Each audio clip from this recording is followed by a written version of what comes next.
Alright guys, now it's time for our second video. You can see I've already created a short sequence here, couple of football plays. And so what we're going to do is go through transitions and adding a couple of different effects to your videos. So first we're going to look at transitions. This is in the effects tab here in the bottom left. Click effects, go to video transitions. And the three that I'm going to look at specifically are cross dissolve, dip to black, and dip to white. Now cross dissolve, well, it's exactly what it sounds like. It'll add a nice dissolve in between the videos. So just like that, nice and smooth, no jump cuts. Make it look nice and smooth going from one video to another.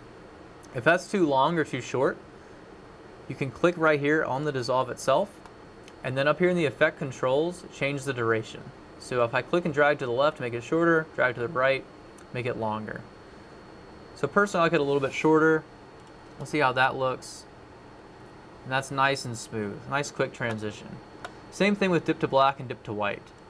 The dip to white, if I put that on here, little flash to white there. Same thing with dip to black, flash to black. Personally, I like to use dip to black at the end of videos. So if I drag it on here at the end, click play, it'll dissolve to black right at the end, which is a nice smooth ending to your video. The last thing that I want to add is looking at a couple different effects that you can add to your videos, such as scaling and changing the speed and opacity of your video.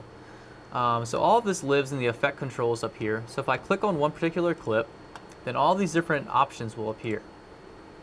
And so scaling is exactly what it sounds like. You can zoom in, you can zoom out. Position, you can move the X coordinate or the Y coordinate. Rotation, you can even rotate your frames. Opacity is you can see through it. So I make this opacity pretty low, and then I put this on top of another clip. You can see that there's two clips together now. And sometimes this can add some pretty cool effects, especially if it's some of the same player. Finally, we can change the speed of our video. And you can do this two different ways.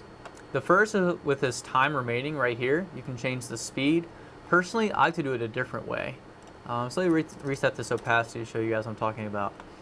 If I right click, go up to speed/duration, then I can change the speed here.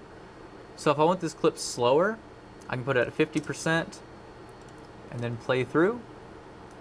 Let me change the opacity again, sorry about that. Play through. You see this clip is slower now.